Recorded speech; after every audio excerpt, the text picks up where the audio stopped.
Un nombre bien formaté est plus facile à lire. On gagne du temps dans l'analyse des données. Voici comment faire.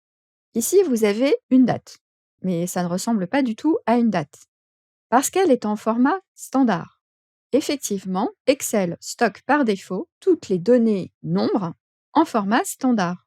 Et c'est donc des nombres, y compris pour les dates.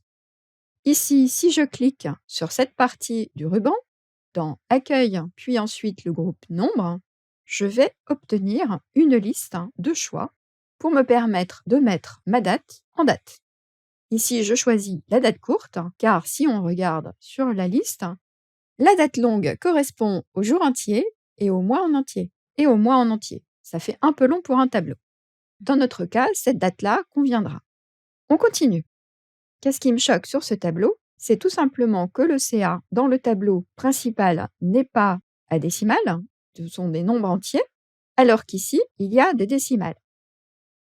Dans ce cas, on va sélectionner la cellule incriminée, puis ensuite cliquer pour réduire les décimales. Il y en avait 2, je clique donc 2 fois. On a donc des nombres ici qui sont correctement formatés. Les pourcentages semblent aller bien, ce sont bien des pourcentages. En revanche, on remarque une différence par rapport à cette colonne. Il n'y a pas de séparateur de milliers. Un nombre avec un séparateur de milliers, lorsqu'il dépasse donc le 1000, est plus facile à lire.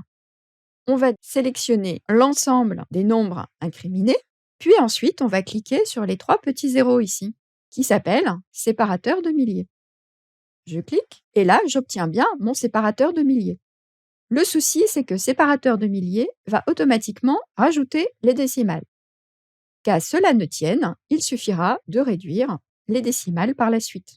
Et on obtiendra bien des nombres lisibles et propres. Enfin, sur cette dernière colonne, ici, ce devrait être des ratios CA hors taxe divisés par produit, ce qui fait bien des pourcentages. Ce n'est pas des pourcentages et pourtant, on se rend bien compte qu'ici, le 100%, lui, est correctement en pourcentage. Pareil, on va sélectionner la colonne, uniquement les nombres qui ne sont pas en pourcentage, et on va cliquer sur ce petit raccourci ici, style de pourcentage. Et c'est bien en pourcentage. Sauf que ici, vous avez un 0, c'est quand même étrange. On va devoir ajouter des décimales, et c'est ce que je vous conseille. Ajoutez au moins 2 décimales lorsque vous êtes en format pourcentage. La dernière chose qu'il faut savoir, c'est que vous allez pouvoir également choisir des formats qui seront spéciaux. Les formats monétaires sont aussi dans la liste, c'est assez parlant. Par contre, vous allez avoir d'autres formats numériques qui seront possibles, comme par exemple, dans la fenêtre qui s'affiche, vous allez avoir la possibilité de choisir le numéro de sécurité sociale, le code postal, le numéro de téléphone.